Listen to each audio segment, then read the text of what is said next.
Good morning, my name is Linda Flynn, and I'm here to introduce my good friend, Kristan Seaford, this morning. So let me tell you a little bit about my friend Kristan. I met Kristan in 2006 at St. Luke's Catholic Church. We were in the nursery, and I was pregnant with my 5th child, and you were pregnant with your 2nd. Correct. Correct. And if any of you have known me for a lot of years, I've been in Christian motherhood for 13 years. When I carry like out to here. And so there wasn't a day that would go by where I wouldn't encounter someone who would see my belly out to here with 4 children under the age of 9 and say, boy, you have your hands full, making you feel like that freak of nature that people just, so kindly do. Well, when I met Kristan, she came up to me and she said, oh, you're pregnant. What baby is this? I said, baby number 5. She said, oh, that's so wonderful. I love big families. And it was in that moment that I just fell in love with her, right there. And you caught up quick, by the way. Very competitive girl. Yeah. So I just want to say a few things about Kristan for those of you who don't know her as well as some of us do. But Kristan is an incredible mom. I think I want to be you when I grow up. I've never seen somebody who thrives in the midst of chaos the way Kristan does, okay? She loves kids running around, mess and noise. Like that is like her idea of heaven, to be in the midst of children. So as a mom, I think I would say that you're balanced and you're creative and very patient, much more patient than I know that I am. Let me tell you about how brilliant my friend Kristan is. She is a Duke grad. She has served in the community as a mental health counselor and also a child's therapist as well. She's a kick butt aerobic instructor, which is why I've never taken her class. So I would say that Kristan is considerate and witty and fun. She often uses her gift of compassionate listening with her family and friends. I've been a recipient of that many times. Kristan is a woman of tremendous courage and faith. She hasn't been spared her share of hardships, but she's never let it hold her down. Since I've known you, you have been a melanoma cancer survivor.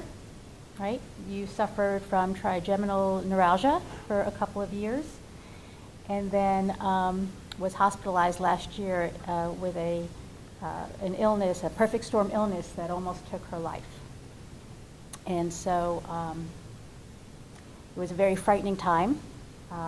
Those of us who stood around her bed, we prayed, we sang, we loved, we anointed, and here you are today. And many in this room, if not all, have prayed for you, that I know. So you're a model of courage, a model of strength and hope, persistence, and a font of spiritual wisdom. And so it is with joy that I introduce my sister in Christ, my soul friend, Kristan Seaford.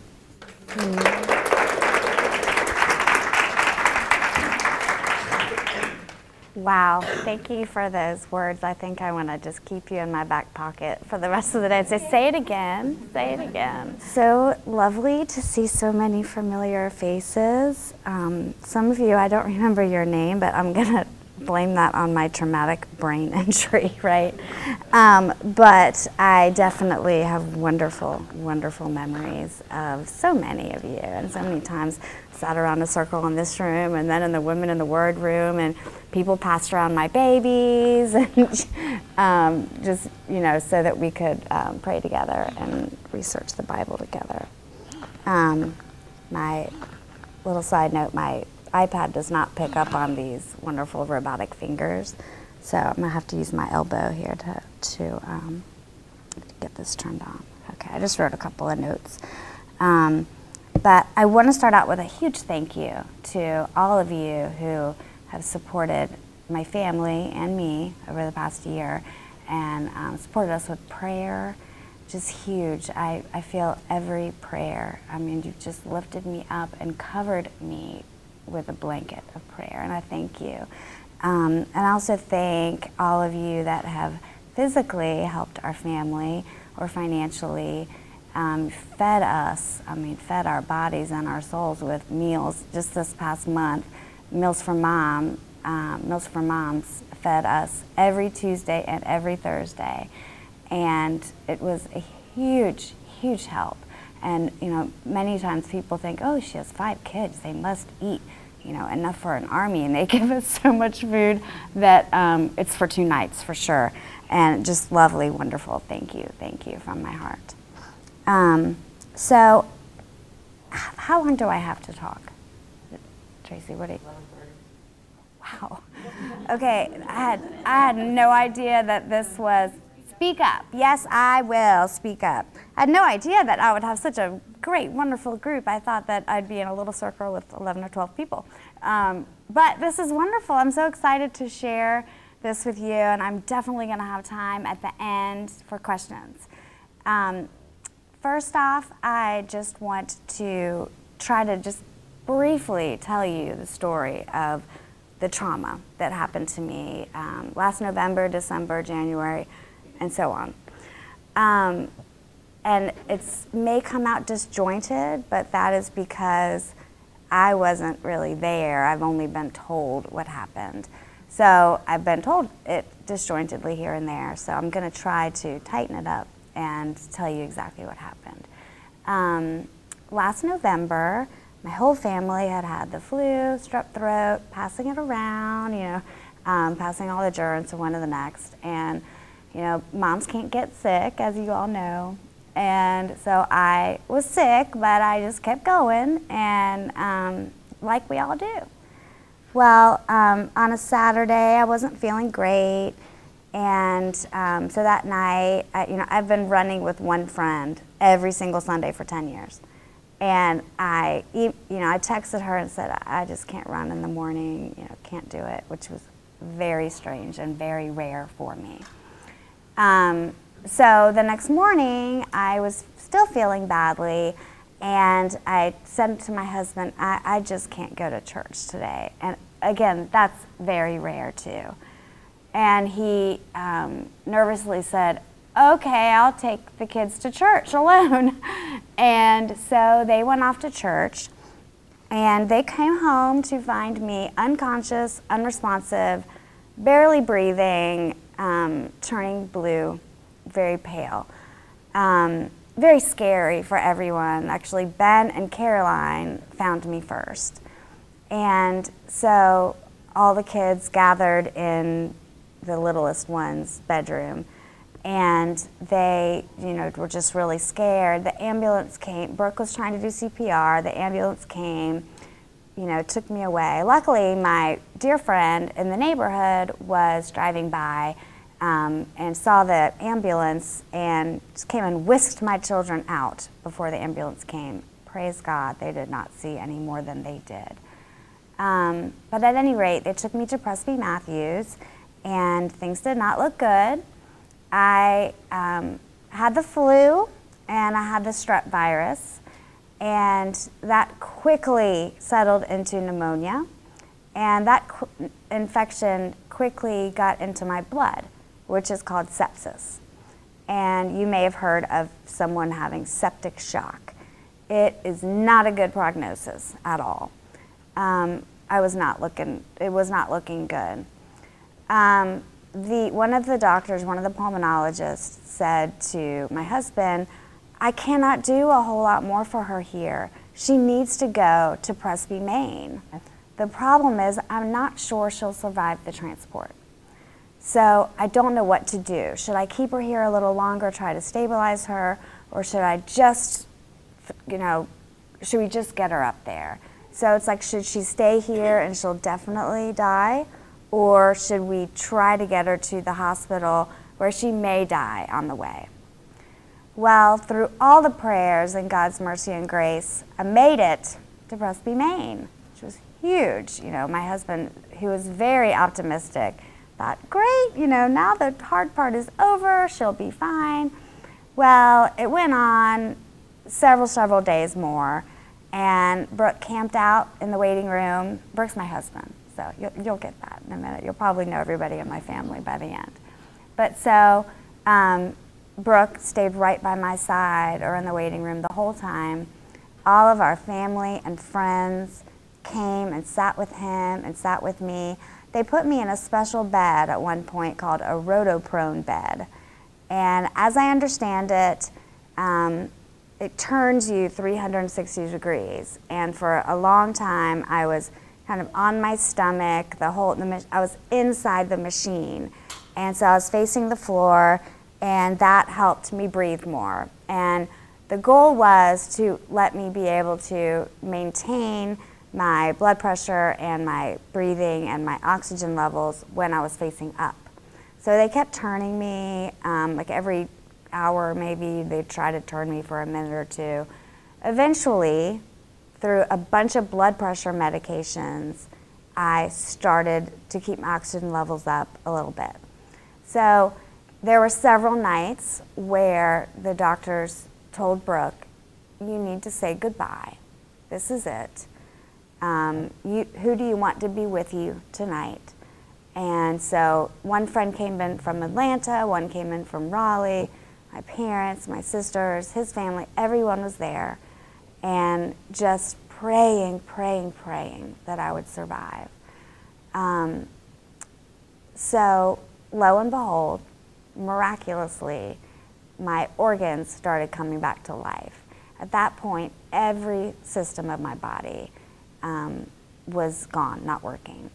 And I was on dialysis, I was intubated, the machines were breathing for me, they had crazy blood pressure medications that were keeping my blood pressure up. So one by one, my organs started working, and it was a miracle. I mean, I'm a walking miracle. The only downside was, well, not the only, but a downside was that the blood pressure and can everyone hear me? Do I still need to speak up, or am I okay? Okay. Just raise your hand if you didn't hear something, and I'm happy to say it again louder.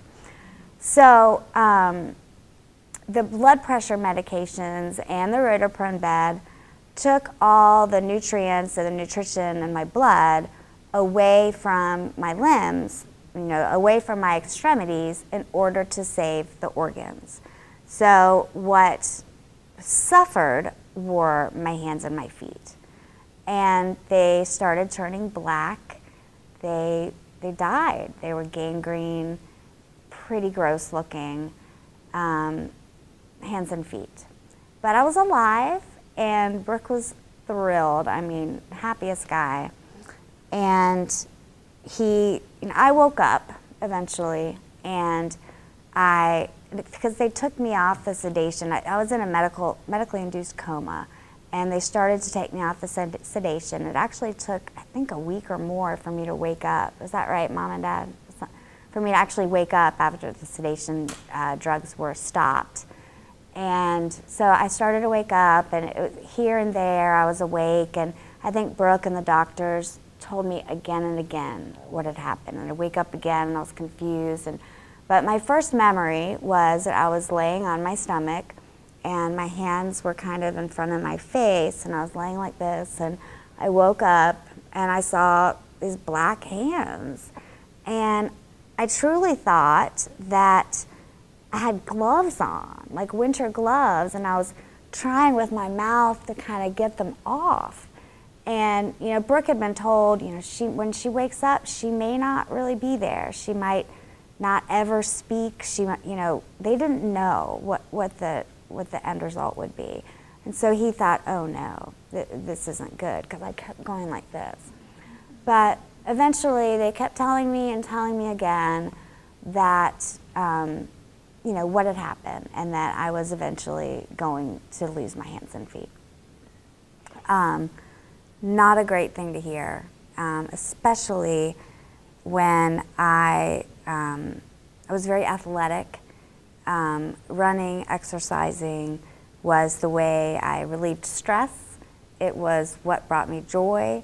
I've always been just running in, running out, going here and there, and I'm a mover, and so that was especially difficult for for me. It's also especially difficult for me as a mom. No matter how many children you have, at least for me, that was my very first priority, taking care of my kids. That is my calling in life, and I've taken it very seriously. Want to raise my kids, you know, in the Lord's name, and that's always been my priority. And I thought to myself, I can't take care of my children without my hands and feet. How is this going to work? And so I did have some days where I was very confused, didn't know what my future held, but after being told again and again and again, I started to get it. And during this time, I, you know, was still being helped to breathe. They were able to take the breathing tube out, but I had a tracheotomy. And so they moved me to another hospital, a specialty hospital out in Pineville that specialized in getting people off of a trach, getting the trach out. And so I went there, so that was hospital number 3. I was actually, by the time it was said and done, I was in 6 different hospitals. And it was, I guess, over 100 days that I was actually hospitalized. But at any rate, so I was there, and they did get the trach out, and it was, again, a wonderful miracle. Again and again and again. I'm a miracle, did I mention that? Though it was hard, it worked out, right? So then it came time to meet with surgeons, foot surgeon, hand surgeon.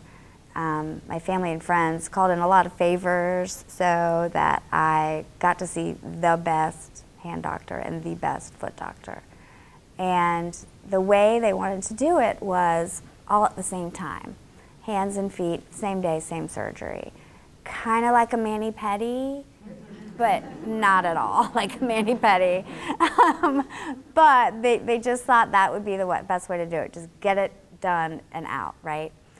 And so I met with the surgeons, and they wanted to do it on the same day, but they were with different practices. They had privileges at different hospitals. So it was a difficult thing to schedule, to have the, you know, it was going to be like 6-8 hour surgery. They had to schedule, you know, a good amount of time. And so during that time, I was at a different hospital, a long-term care, nursing home, but they had some rehab there too, which is really good rehab anyway.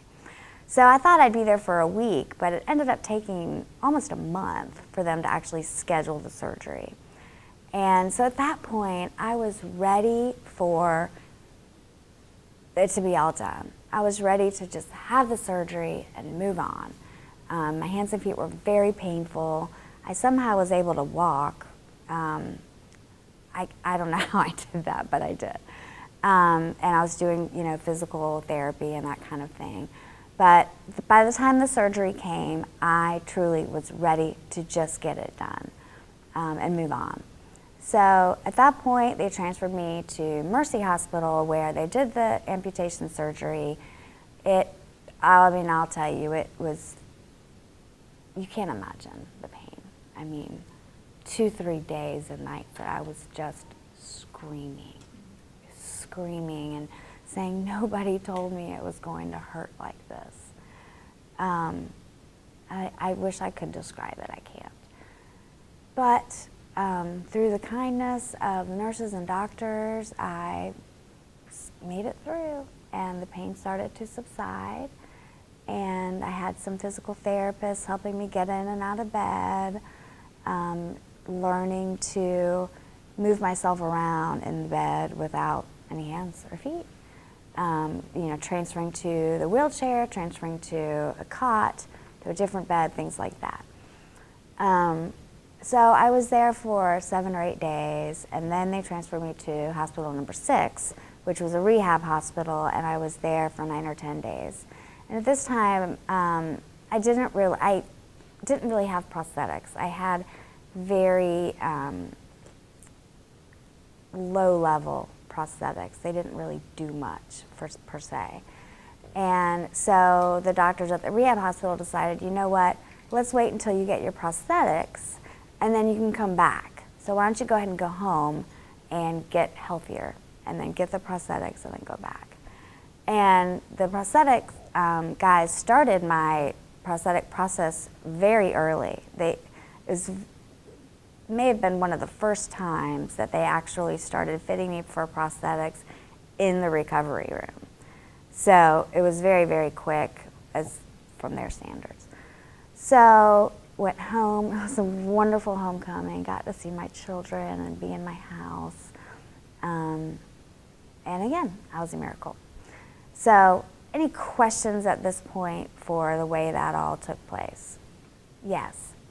Why couldn't they help you with your pain in the hospital? I mean, You're right. Yes, sir. Repeating that question. Oh, the question was, why couldn't they control your pain better? That's a good question. They gave me a lot of medication. And I'm a small girl. I was very small then. I was maybe 80 pounds. And I don't know. But it was horrible. You would think, though, that in this day and age, technology medications would have covered it, but it didn't. I mean, it helped for sure, but it didn't get it all out. It didn't. I don't know the answer. Okay, so can we move on and get to happy stuff? Let's do that. Okay, so I want to talk about how this all affected my faith. Okay, how did I get up out of bed physically, but spiritually? How did I move on? A lot of people asked me, are you angry? Are you mad at God that all this happened? Are you mad at somebody? Are you mad at the doctors? Are you mad that they couldn't save your feet? Are you mad at God? Which is a good question, and many people, I think part of loss, part of grief is anger, right? It's one of the stages. Sure, I got angry and I got frustrated that I couldn't do things that I wanted to do, but I never yet, I've not been angry at God. And the way that I can explain it goes back to a little bit of theology. I believe that, one way to look at it is that God did this to me, okay? Maybe punished me for something I had done. Another way to think of it is God allowed this to happen, right? I think we've all at one point thought, if God is a loving God, how does he allow these orphans in third world countries go through what they go through? Or how does he, if God is a loving God, how does he allow homeless people to suffer the way they do? How does he allow domestic violence? All the things in this world that are horrible, right? What I believe is that God makes good of all things. Goes back to Romans, right? Goes back to makes good of all things. So he builds his kingdom around horrible things that happen, as they do. So if I look at it in those terms, that he's using me to build his kingdom, how could I be angry? He chose me, right? So that is an honor. That is a privilege. And thinking of it that way helps me get out of bed, helps me go through my days thinking that, well, everyone that's helping me and loving me, that's building God's kingdom. It's hard for me to accept help.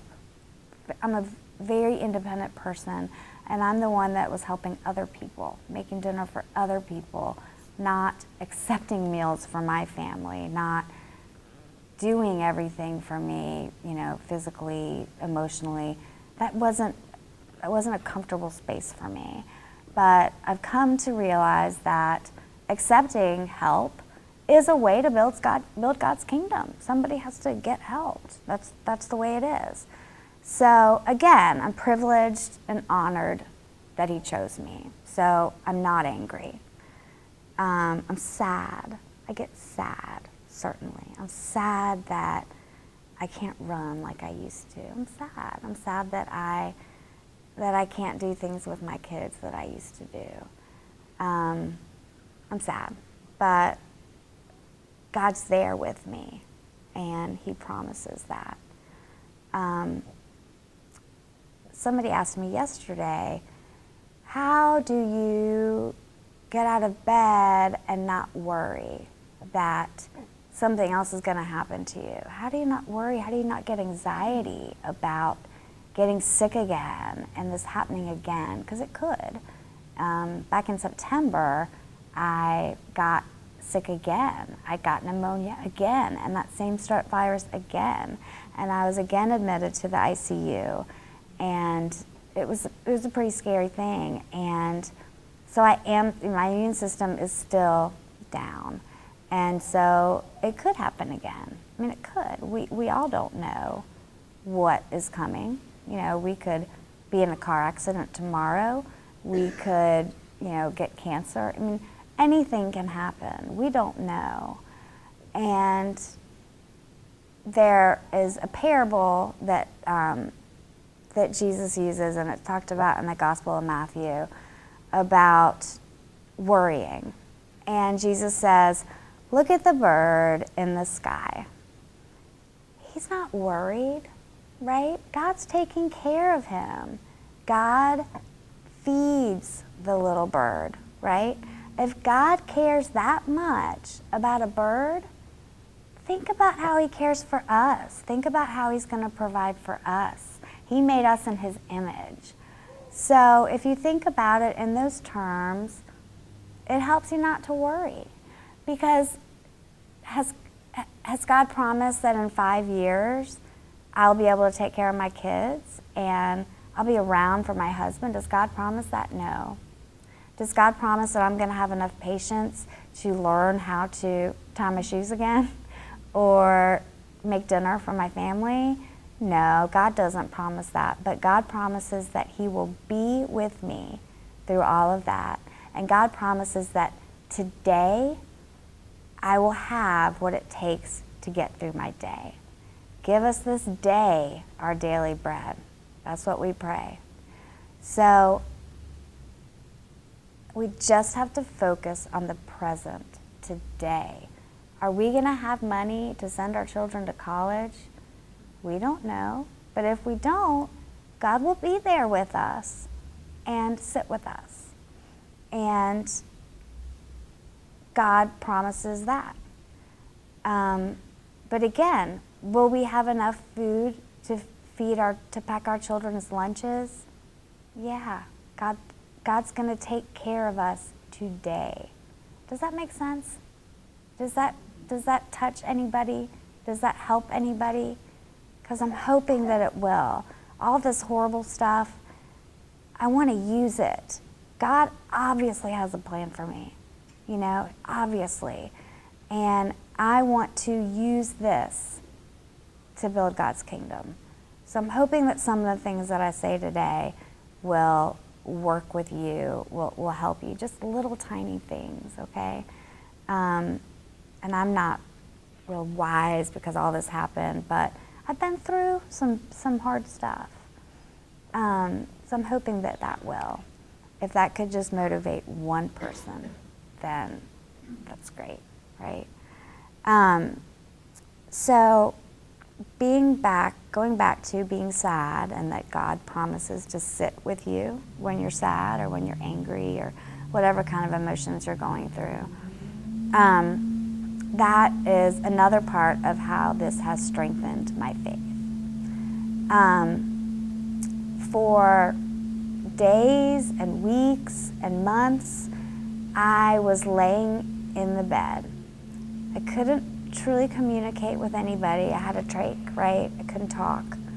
I couldn't change the channel on the TV. What do you do when you're sick? You watch TV, you read a book. Couldn't turn a page on a book. Couldn't use the remote to turn the TV on. Couldn't truly communicate or talk with my husband, with my kids. And there were nights, I said, when I was in such pain that I was screaming. But through all of that, you know, I didn't have a kid to talk to, I didn't have a TV to watch, but I had God. It's just him and me. Lots of dark nights that it was just us.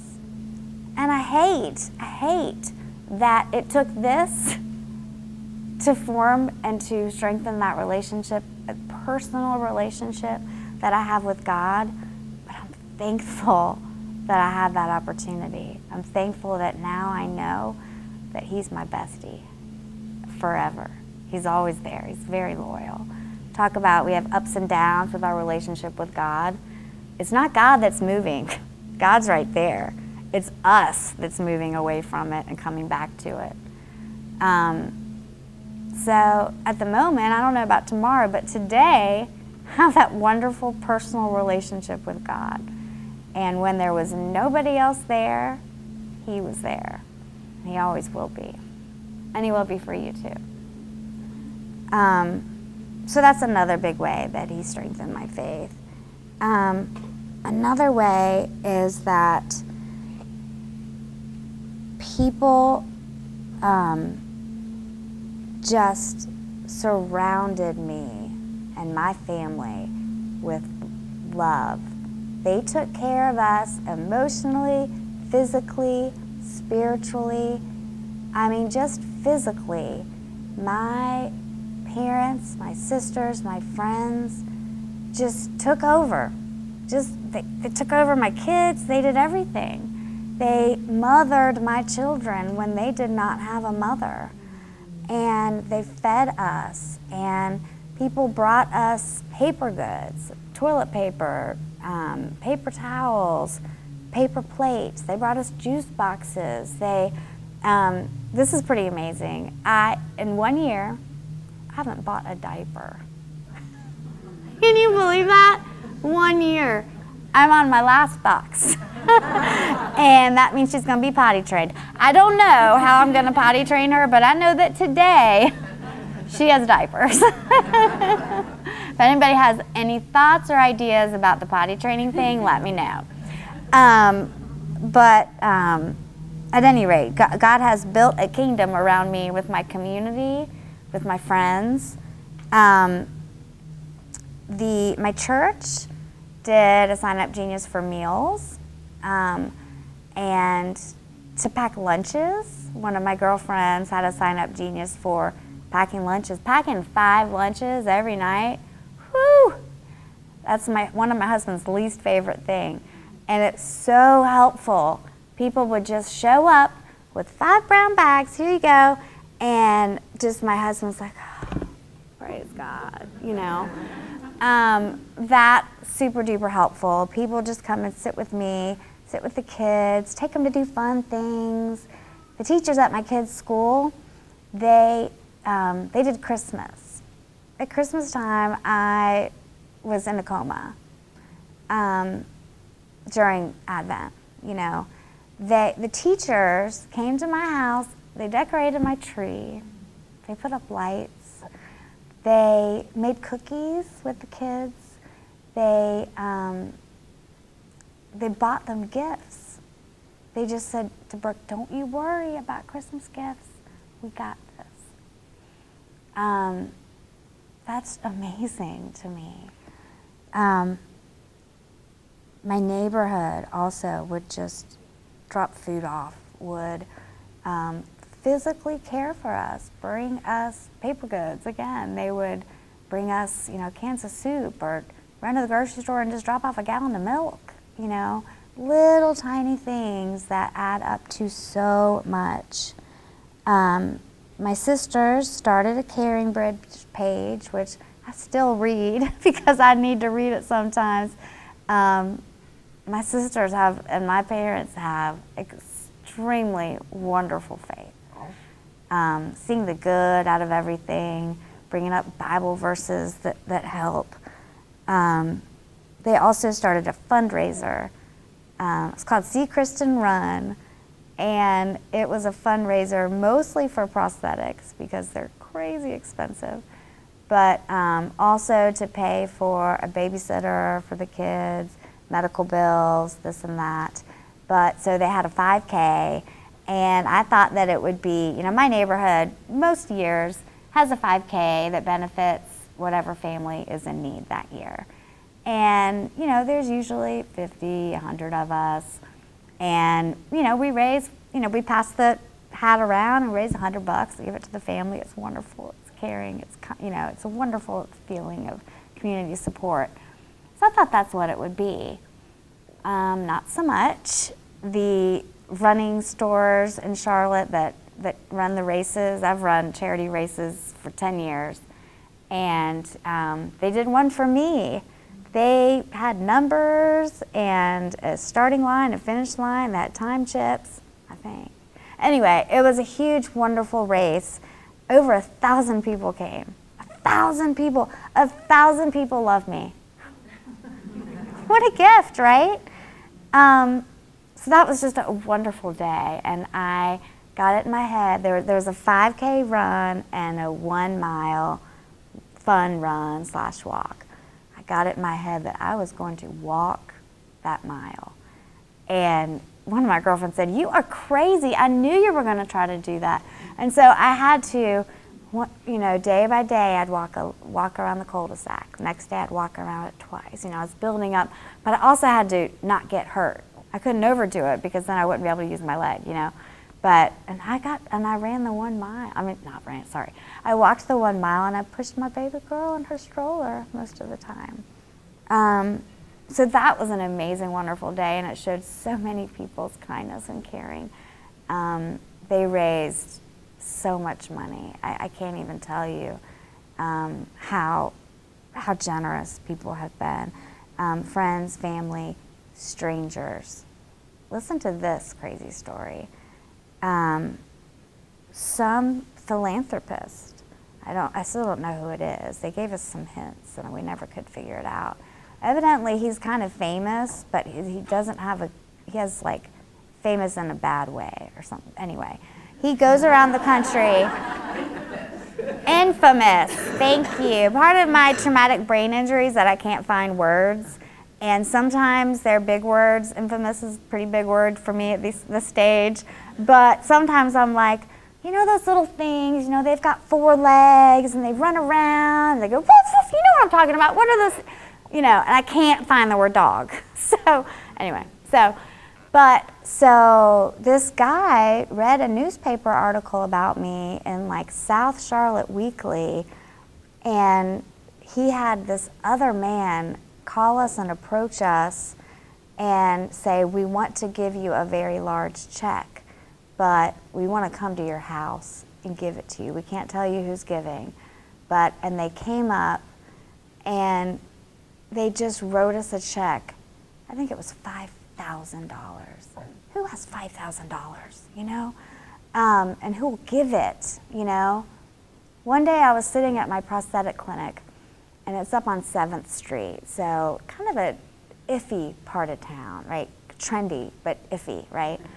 And I was sitting there, and this man was just walking by, and he saw, I think I had one of the flyers for the See Kristan Run thing, and he saw that, and he came in, and you could tell that he was living day to day. Give us this day our daily bread, right? And he came in and he said, "You Kristan?" And I said, "Yes, sir, I am." He said, "I don't know you, but I want to give you this." And he's fussing in his pocket, and he hands me a $100 bill. And I could tell that that was the only money, the only thing that he had, but he gave it. I mean, wow, right? Wow. The other thing that happened that made me know that God was there were the nurses and the CNAs and the doctors and the therapists. They would come in and they'd say, "You are a blessing. God loves you." They just so kind and loving and generous with their heart, with their time. They weren't just doing their jobs. You know, they were caring for me. And they would pray with me a lot of times. And there's this one lady, her name was Tammy, and I loved this lady. She was a kind of a thick African-American short woman, and I said her name was Tammy. And she'd come in and she'd say, "Hey, sunshine!" And I would say, "Hi." And this is when I was waiting for my amputation surgery. And like I said, my hands and my feet were black, and the very important thing was that they had to keep the limbs from getting infected, okay? So they had to keep them clean and not infected, and for 25 days that we were waiting for the surgery. And so this woman, Tammy, was a wound nurse. So she would come in every day about 7 o'clock at night and change my bandages. And some of them really, really hurt, those bandages. And there was this one part on my foot that it always hurt. There was this one little spot, and she'd have to kind of tear the gauze off of it. And I'm pretty tough, and I'm pretty strong, and I don't usually say, "Ow!" I don't usually scream. I just kind of breathe. But she could tell that every time she hurt that one spot, I would go, and she knew that that was it. That was the most painful part. And one day I had a really horrible day and had been in so much pain, and nothing was going right in this rehab hospital, because out of all the hospitals, that was the only one that the care was less than okay. It was not good. But anyway, this one nurse was wonderful. So I'd had a horrible day, and she was doing that 1 foot bandage, and I just was laying there, and I said to myself, "Lord, please, just this one night, I've had this horrible day. Please don't let it hurt so bad. Please just save me tonight. Just this one time. I just don't think I can take it." Well, I had my eyes closed, and at that very moment, I heard Tammy say, "Father God, please bless my sister here, and please take this pain away. This night, please," And I opened my eyes, and I said, "Tammy, that's exactly what I was just saying in my head. How did you know?" And she said, "Well, I was just doing what the Lord told me to do, right?" So she says this prayer, and I say this prayer, and she goes to tear the bandage off. It didn't hurt. It did not hurt. Every time after that, it always hurt. But that night, where two or more are gathered in His name, right? We were praying for that very thing, and that was a miracle. Brooke would love to say to the nurses when I was in the ICU, "How do you get any work done with all these angels around? How do you do your job?" There were angels surrounding me, and all your prayers made those angels come around. Before all this happened, I would not have called myself evangelistic at all. My husband, in the past few years, has become very outspoken, to the point where Catholics, we don't really talk too much to other people about our faith. We kind of keep it in, and we're kind of quiet about it. We hope that people will see our behavior and see that we are good, kind people, and then ask us about it, right? Which is a wonderful way to be, but at the same time, my whole life I use it as an excuse to not make anybody uncomfortable. I use it as an excuse to not make myself uncomfortable. And I would tell Brooke, like, "Honey, these neighbors, they are not Christian. Will you please just not talk about this tonight? You're making everybody uncomfortable. Please just stop your evangelism," And now, here I am quoting the Bible, and it's very funny. It's very strange, but I really have become very evangelistic, and especially with all these nurses, I have met just so many people that I never would have come across. So many different cultures. Some of the home health aides would come. One of them, her husband ran a trucking business, And I learned so much about the trucking business. I really did. I never would have come across this woman. Another lady, she owned and lived on a farm. And she told me how last year was a tough year because we had so much rain and blah, but this year they're going to do soybeans, and it's going to be they're very hopeful about it, you know. And so there's that, you know, there's just these totally opposite cultures than what we're used to. My house is really, really messy, and I like to blame this whole occurrence for the house being a mess, but it's kind of always a mess. Now I just have an excuse. And I always would tell Brooke, if you come home from work and it's clean, then you know that we haven't had any fun and the kids haven't learned anything. And so he'd come home and he'd say, you learned a lot today, didn't you? And I'd say, yes, I did. But so the girls' room, there's 3 girls that share a room, and because I have 4 girls and 1 boy. And so they share a room, and their room is, you know, sometimes I just close the door and just pretend it's not there.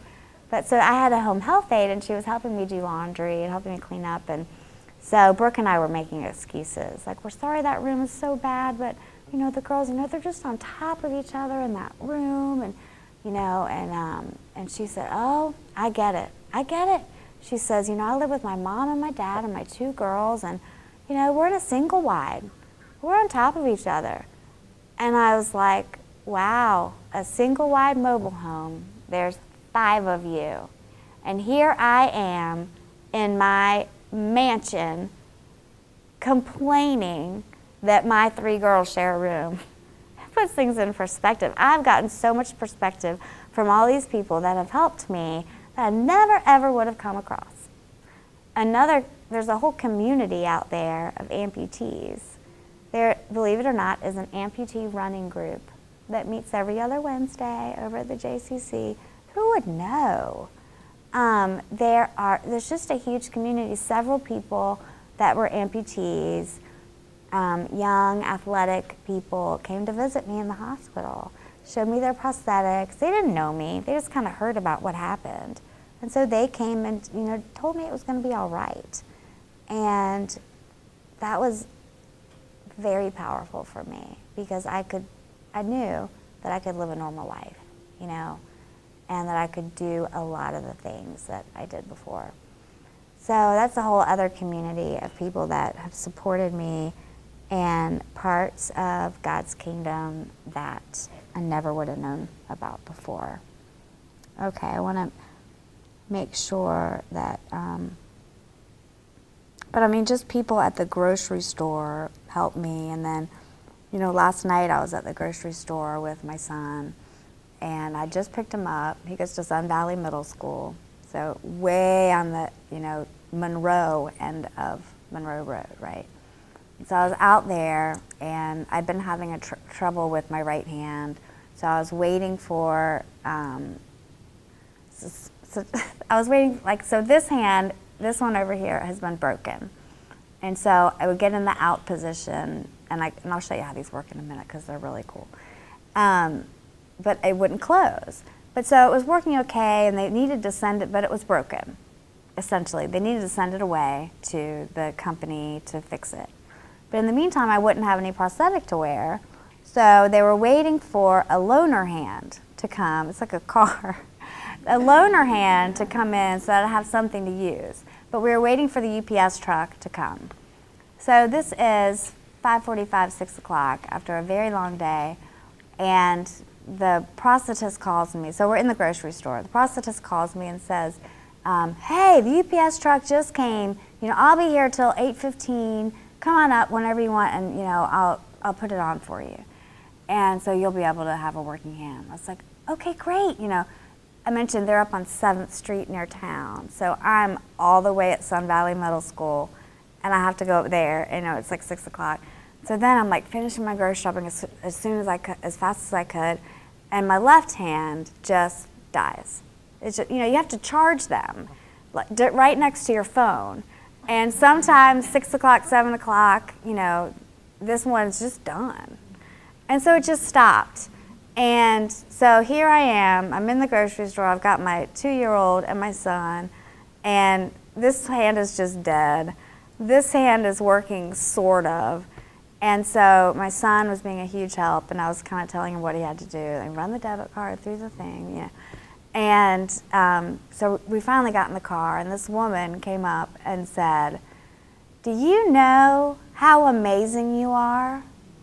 And she said, "I have been watching you. You are an amazing woman." And she says, "Kids," she looks at Ben and Jeannie, she says, "Do you know what an amazing mom you have? Do you know? Do y'all know?" And they said, "Mm-hmm." But I needed that at that moment in time, and that gave me the strength and the courage to drive all the way up to 7th Street to the prosthetic clinic. Little things like that, those are God moments. That woman somehow knew that I needed some encouragement at that moment. I mentioned that I was really working up to, I was kind of quote unquote training for that 1-mile walk I wanted to do. And so I've been out walking around in the neighborhood a lot. And it seems like any time, and I was just getting used to my prosthetic leg, and it was pretty painful still. And so, you know, I'd just kind of be moping along, you know, not moping, but just, you know, turtle, you know, slowly walking. And I promise you, every time I would start to get tired, a neighbor would pass by in the car and say, "Looking good, Kristan, keep going." And that's God. That is, He knows, He's there. He knows that we need that at that moment in time. So a lot of people have helped me through kind little things like that.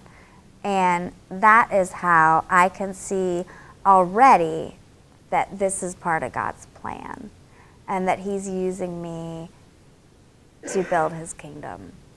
A lot of times we have traumatic, sad things happen in our life. We lose a loved one, we lose our job, you know, something horrible happens, and you mourn, and you're angry, and you're sad, and then years later, you realize, gosh, it's a good thing I lost that job, because I never would have found this new job doing such and such, and that's really where my strengths are, and this job is wonderful, I never would have gotten it. So you can usually see God's plan years later. But lucky me, I'm really seeing already that this is part of God's plan, and I have been. I mean, since I was still in bed and couldn't get out, I was already seeing that this is all happening for a reason, and that's a blessing too. So those are many of the ways that this has changed and affected my faith. Since this is the moms group, I thought I would talk for just a minute about how this whole thing has affected my mothering. Like I said, being a mom has always been my first priority. I try to do it well. I don't always succeed at doing it well, but I try. And losing the abilities in motherhood has been the hardest part of this.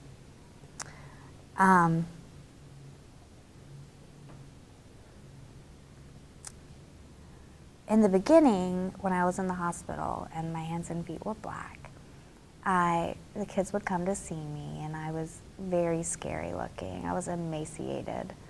I had cords and lines in my nose, you know. I had one here, one, you know, tracheotomy. I mean, like, I didn't look so good, right? And then my hands were black, They were dead.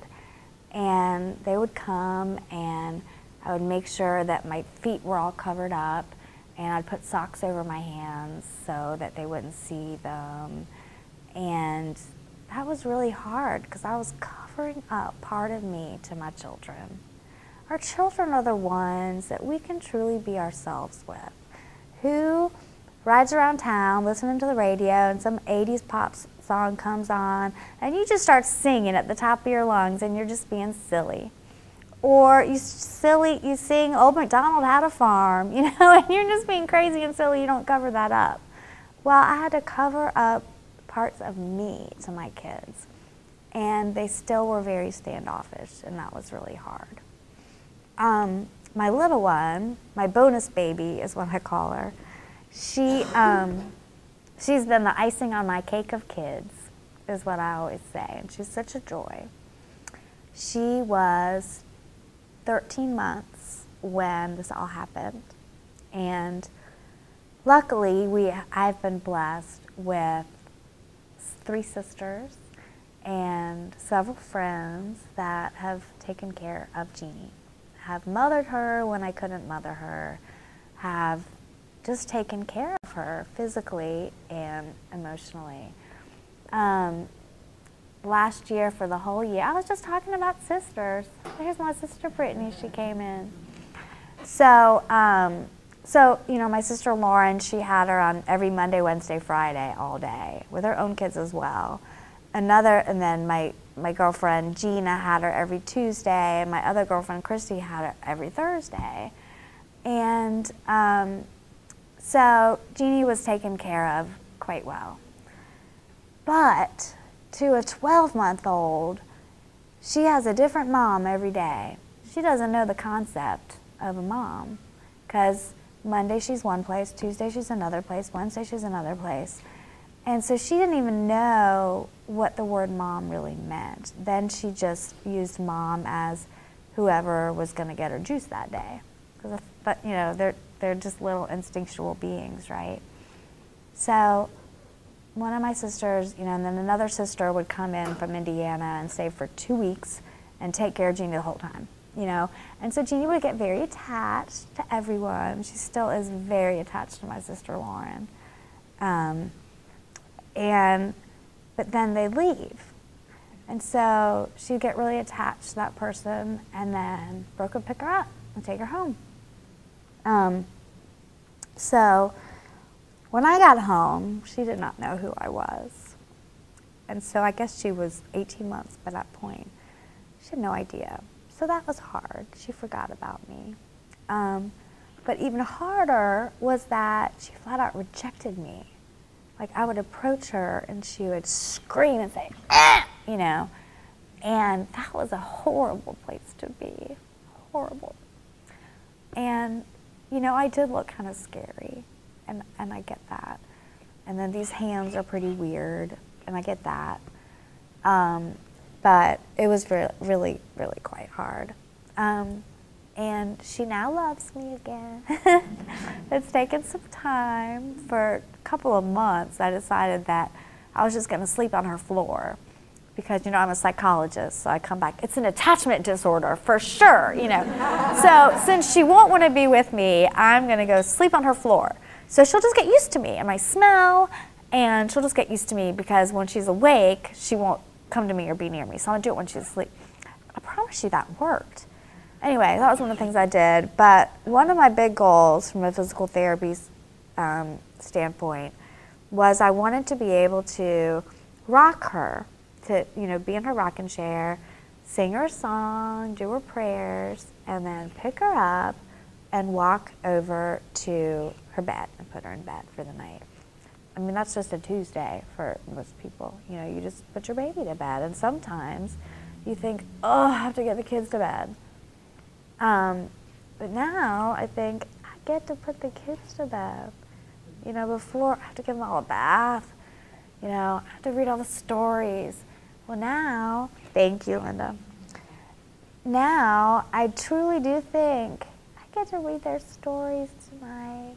I get to, you know, I get to put Jeannie to bed, and that has become my very special time. Every night now, I sing her songs, I read her stories, and I pick her up, and I put her in her bed, and I cover her up. And now my favorite thing is she'll stand up and she'll say, and I'll say, do you want one more song? And she says, one more. And I don't think she even knows what one more means, but she knows that I'll come and get her and sing to her again. But I truly, you know, it just brings me such joy that now I still can't take care of her full time. I can't change her diaper.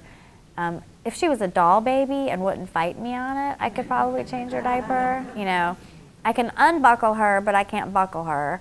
And part of it is that she wants to be unbuckled. you know, so she'll let me. But she doesn't want to be, she's 2, she doesn't want to be buckled, you know, so forget it. You know, they do the arch, you know, remember the arch? So, anyway, so that is one huge way that has affected my life, is because I am grateful, so grateful of all the things that I can do. And myself included, we do take so much for granted that we're able to do that. I'm going to check my notes real fast, what the other things were. The other things that I am working towards being able to do is to cook dinner. It's difficult and sometimes impossible for me to even if someone has made us a casserole, to just even get it on the table. I'm not allowed to, I can get these hands wet, but I can't submerge them in water. So that's one thing that I can't do. And then also, they stain really easily, and then you have to get a different set of gloves. And the gloves are only covered once a year. And so you have to buy them. I mean, I get them every like 4 to 6 weeks, I would say, but they're $500. So you don't want to touch any red sauce or any blueberries or raspberries or strawberries. There's several things that I really can't touch, or it would cost $500. It's not worth it to put the strawberry on the plate. And like, I can't pick up a chip or a cracker because I'll squeeze it and smush it. But I'm really working on being able to do that, and I promise you I'm not going to complain that I have to put dinner on the table. So the other thing that has happened is that at first, when I was home, I just kind of laid on the sidelines. I laid on the couch in the corner of the room, and I couldn't do anything to help. And I had helpers. I had friends come in from out of town. I had sisters and parents and in-laws coming to help me, but I was watching from the sidelines, and they weren't always doing things the way I would have done them, you know. Not that they were bad, but just not the way I would have done them, because, you know, I'm the best mom, right? No one else can do it like I do it. And that was really hard. And I got really down, and I would tell Brooke, like, I'm never going to be their mom. I'm never going to be able to be a good mom because I can't do the things that moms do. I can't change her diaper. I can't get dinner on the table. I can't, you know, drive them anywhere. Of course, I can drive now. Did I mention? Yeah, watch out, I'm on the roads. But there's just, I can't be a mom. I can't do any of those things. And Brooke would say, Kristan, it's more than that. You're not just a mom, you know, it's not just the things you do, it's who you are. It's not just work. It's not just works that we do, it's also who we are and how our relationship with God, and same with our kids. Excuse me. But so with time, I am learning that it's not just what I do, it's who I am as a mom. It's not just folding the laundry and doing all the arduous tasks that we have to do all day. It's more than that. It's being there emotionally for your kids and with your kids. And so I want you to remember that, you know, it's not that the laundry's not folded or the dinner is not great. It's chicken nuggets and fruit again. But that's okay, you know, and I'm learning that they appreciate me and they love me for more than that. And not in spite of that, but just aside from that, you know. Kids are great because they are so curious and they're so accepting. When I'm walking around in the public, in the store, lots of people stare at me. I mean, I'll admit, lots of people stare at me. But kids, when they stare at me, it is not like, oh, that's weird. Kids are like, wow, look at her hands move, you know, and they're just curiously, genuinely looking. And so I love to say, you know, just call them out, say, checking out my stuff? You want me to show you what? You want me to show you? Look, this is how it opens, this is how it closes. And that is so cool about kids. And they're very accepting, you know. This one little girl, who's my favorite child in the whole school now, she said to her teacher, and the teacher came and told me, she says, look at that lady over there. Her hands are like robots, but she's like not a robot. She's like really beautiful. Again, my favorite, the smartest kid in the school, you know. But so kids are just great, and I remember, you know, when I first was home and I didn't have prosthetics yet, I would hide the ends of my arms, and they're just kind of gross. There's not a better word for them. They're stubs. I hate that. Please come up with a better word, somebody.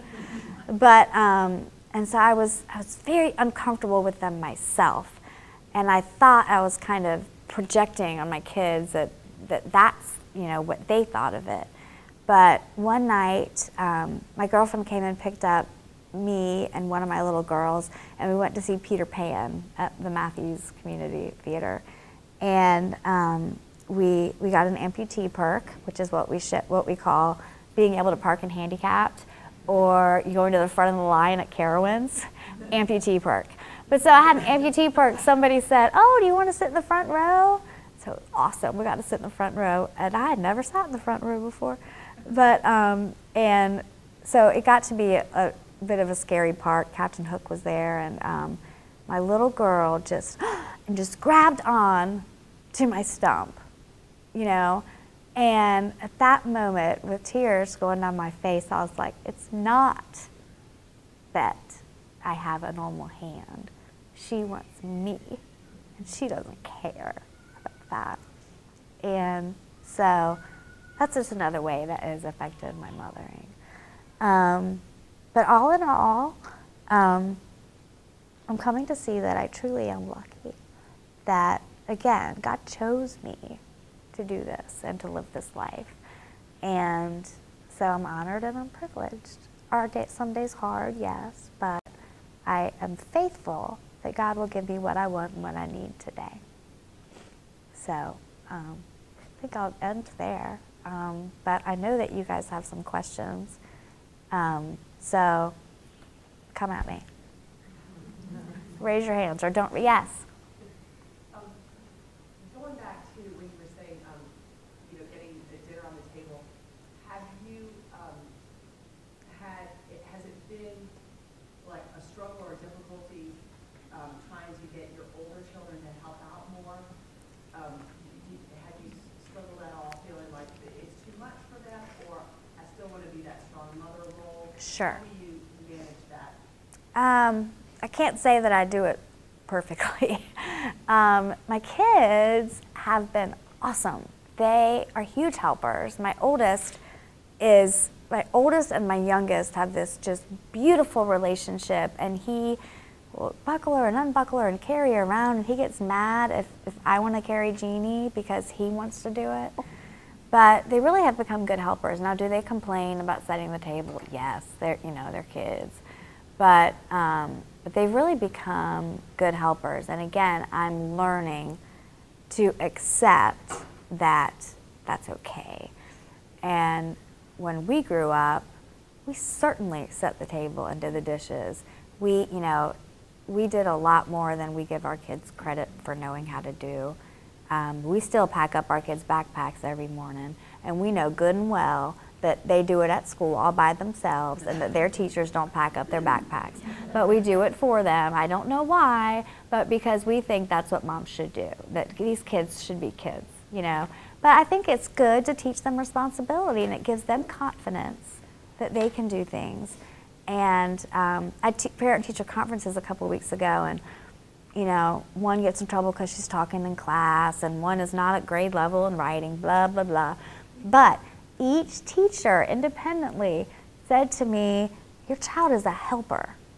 She always jumps in, and if the person at her table doesn't get the math homework, she'll explain it to them. If I need somebody to go write something on the chalkboard, she's always the first one to jump in and help. And I took that to mean that they're learning to be helpers, and I hope that through their whole life they will help somebody at the grocery store if they can't pick up the cans of soda. You know, that they will jump in and help people and not be afraid to do that. So it's all the way you look at it, you know. And I'm not perfect, but I'm learning to do that. Lauren. Did that answer your question, first of all? Okay. Yes. I still have questions too. What practical advice do you have for us moms just in,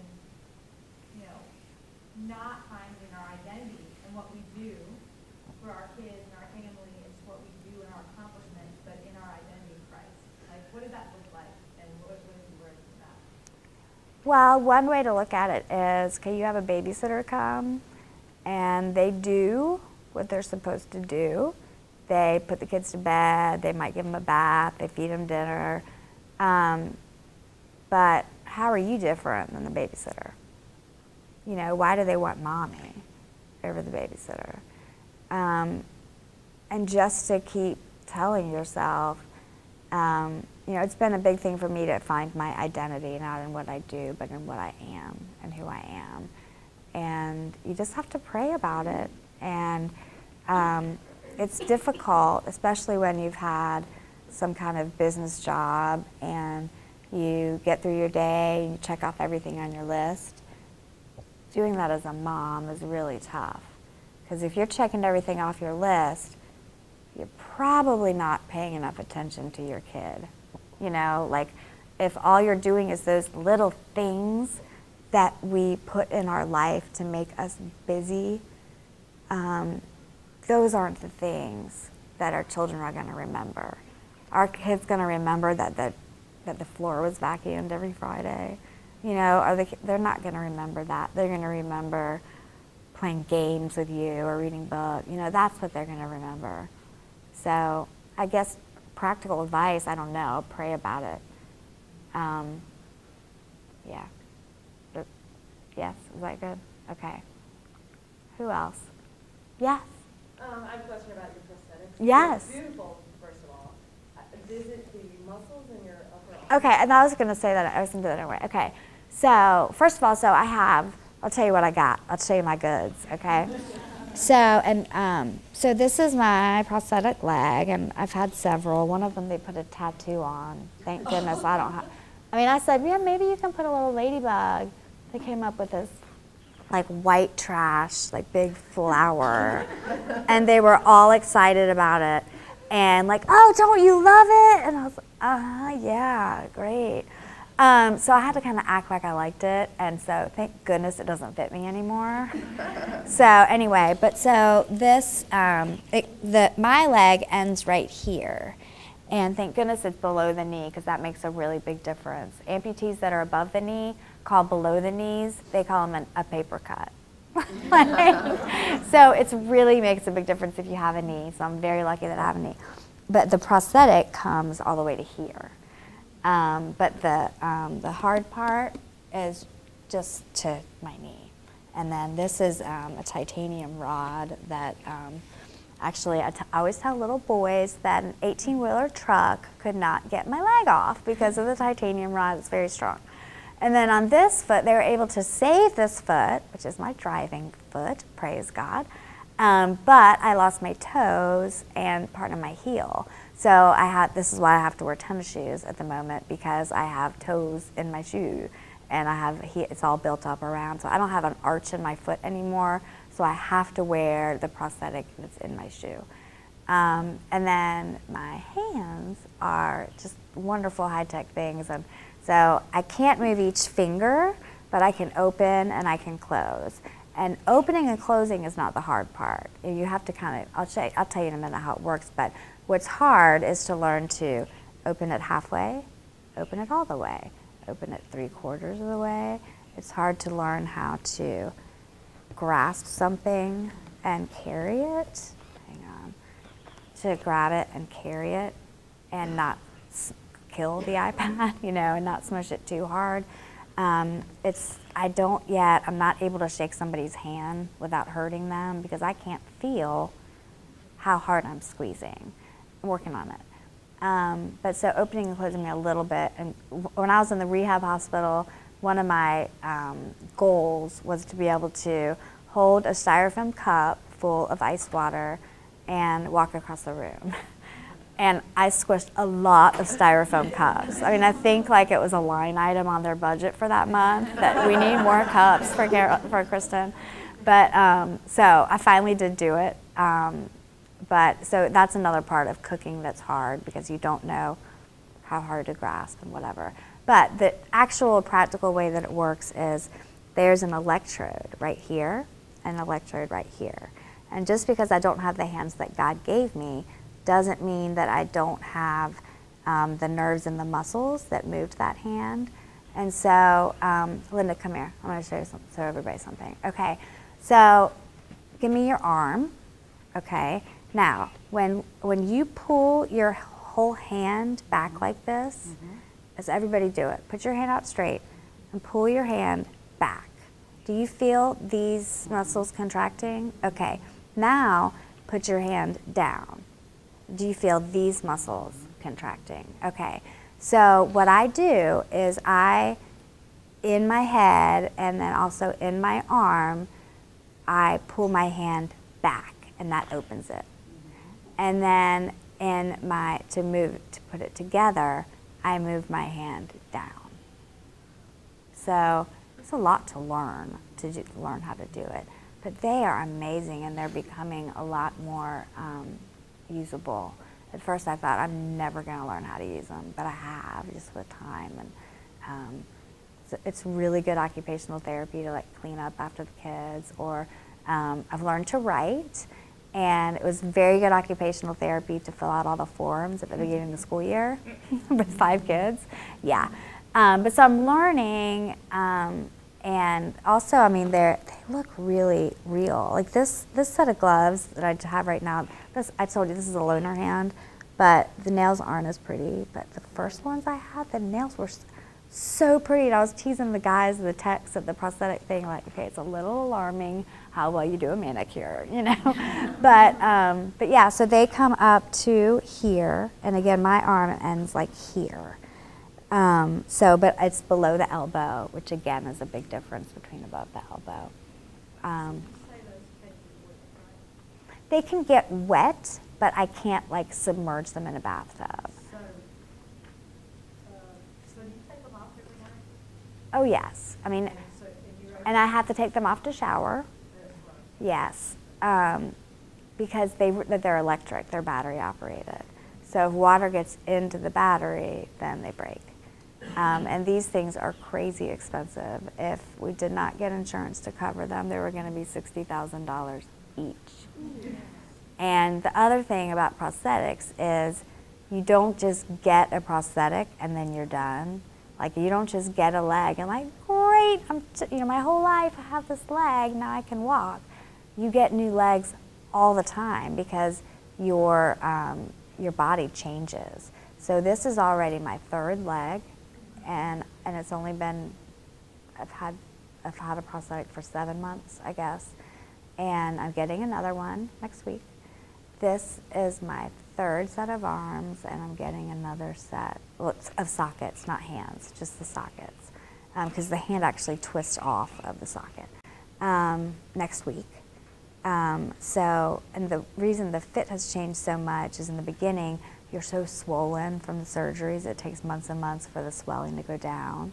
And so my arms are getting smaller. Even though I've gained all the weight back, my arms are still getting smaller. And then my muscles are atrophying as well. And so your body gets smaller for that reason. And it has to fit really tightly around your skin because the electrodes have to pick up the nerve impulses there. And so they're so tight that you need to put lotion on your arms to get them in. But yes, I take them off every night. Sometimes I take them off during the daytime if I get a chance to sit down, because then I can charge them so that they'll last, till I go to bed. And I take them. I mean, the analogy I use is that, okay, you have on really cute boots right now. Let's say they were high heels, okay? Wear them all day, blah, blah, blah, they look cute. End of the day, you want to get your fuzzy slippers or your fuzzy socks and take your shoes off. Well, or if you're wearing a business suit, it's the same thing. It's just more comfortable to. The arms I can put on and off all by myself. The leg, I cannot do by myself.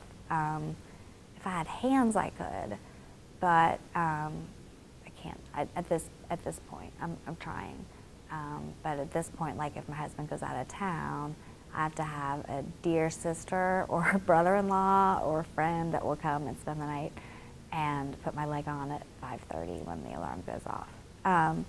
So that is, that makes it so I'm not independent in that sense of the word. But yeah, so to answer questions, y'all understand how their prosthetics work. Aren't they amazing? There's a whole world that I never knew about, of this world of prosthetics, and these people that make them are just brilliant.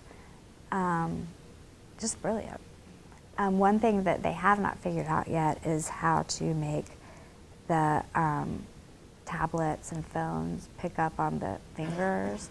So that's why I have this little glove here. It's a texting glove. And so my phone will pick up on the texting glove, and so I can text or whatever. And so they haven't figured that out yet, but they're working on it. And they actually do have hands that each finger moves, but they are still very fragile and they break all the time. And I live kind of a not hard life, but I'm always doing things with my hands, so they wear out more quickly and I would break them all the time. So probably within the next 5 years, they'll get better. The other thing that lots of research is being done on is hand transplants. And they are, in fact, giving people hand transplants. And they told me that I would be a really good candidate for it just because of where my amputations are. And yes, I would have had to go and live near the Mayo Clinic for 6 months to give me the anti-rejection drugs. And then I would be, for my whole life, on anti-rejection medications. And I did joke that, I would really like to have the hands of a large African-American guy. Like, how funny would that be? And I could play basketball. So that could be in the future. The surgeon actually took all the muscles and nerves and kind of stuffed them into the ends of my arms so that they could connect to another hand in the future if we get there.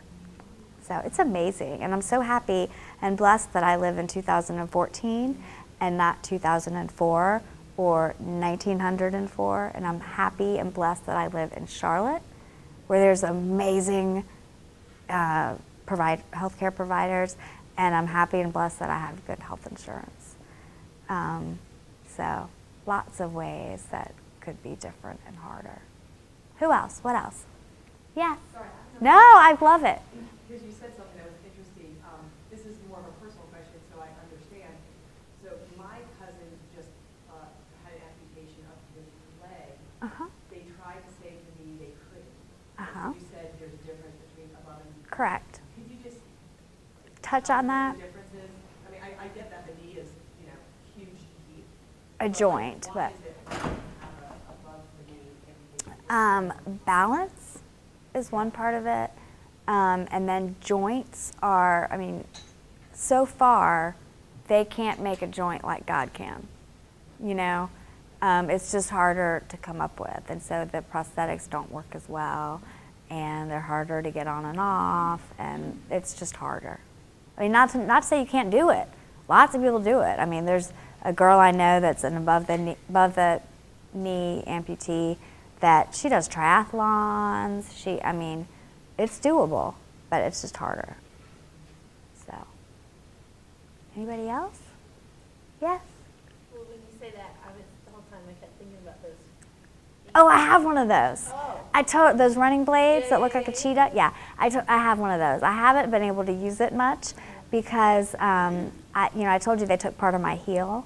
Well, my heel is still bleeding. It's crazy enough. It's been 9 months since my amputation surgery, but it's still not healed. And so I'm working with a wound doctor and whatever, but at the moment, I've got to be easy on it if I can. Can you run maybe one day? Oh, yeah. And I have, a couple months ago, I did run like a 3.1 miles, and I'm coaching girls on the run for my daughter. So, I can run a little bit. I'm running a 5K in December somehow. I don't really know how yet, but I will. And so, yeah, I mean, I can jog a little bit, but I can't sprint or anything. I'm gonna get back there because I was a marathon runner and, you know, really active and whatever. So I don't think I'll run a marathon, but I think I'll run here and there. So, yeah. I just want to test how amazing you are. I take your step classes. Oh, thank you. Oh, yeah, I'm teaching step tomorrow at 11. I don't know about that. But yeah, I'm teaching tomorrow at 11 if anybody wants to come. This is Ski Y. I was an instructor like pretty much full time there before this happened. So, but yeah, it's so fun. It brings me joy to be there and do that. I feel like myself again for a minute, you know. Yes? How old are your children? My oldest is 11. That's my boy. And then I have a little girl that's 8. And then twin girls that are 6. And then another girl that just turned 2. A busy lady. You know, Linda was saying that everyone says, you have your hands full.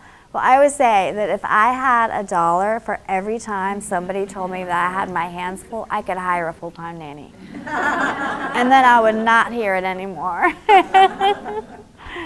So, yeah, but being in a Catholic room, that really helps. Because nobody's like, oh, you know.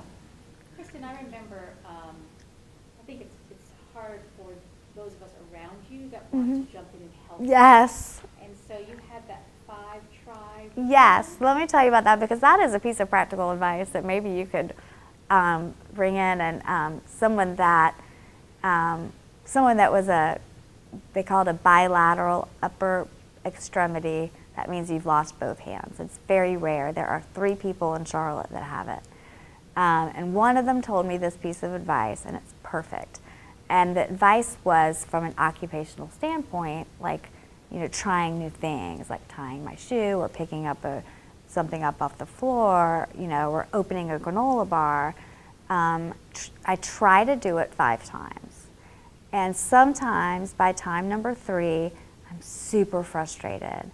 But I just tell myself I only have to try it 2 more times, and then I can ask for help. And then also, I mean, it just helps with the frustration, but a lot of times on try number 4 or try number 5, I get it. And then the next time I do that, you know, pick up the thing off the floor, I'll get it in 3 tries. And the next time, it just becomes second nature.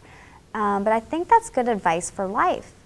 You know, if you can't, I don't know, I'll give you an example. If you can't get dinner on the table by yourself, okay?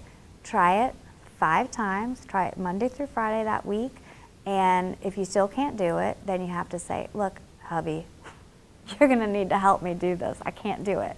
Or you could also tell it to your children. You have to try a food 5 times before you tell me you don't like it. Before you tell me I have to help you and not until you don't have to eat it. So, I mean, just think about it in little things of your life. But that also helps people around me because they know they can't jump in until I do it 5 times, until I ask for help. Yeah, I think it's really tough for people around me to see me try to get my phone out of my purse because they just want to do it, you know. It makes everybody else uncomfortable. And I think that's the hardest part for my husband is he just wants to help me and get it done because if I try to do it, I'll probably spill it all over the floor. But it's just like your kid when you're trying to get them to not do a sippy cup anymore. It's like you really don't want to let them try again because they're going to spill it all over the floor. But at some point, you have to let them try. So let them try that 5 times. There's a good piece of practical advice. But so that's something that I've learned that's been really practical and good. So anyway, anything else? I thank you guys for indulging me and listening to me. Y'all are just a fun group, so thank you. Should we close with a prayer? Do you want to do a prayer, Tracy? Should we close with a prayer? Or you want me to? Or who wants? Okay. Well, then let's do it. In the name of the Father, Son, Holy Spirit. Amen. Dear Lord, thank you for this time that we had together. Thank you that we are all able to get here and enjoy one another's company and the fellowship. Thank you, Lord, for reconnecting with old friends and making new friends here this morning.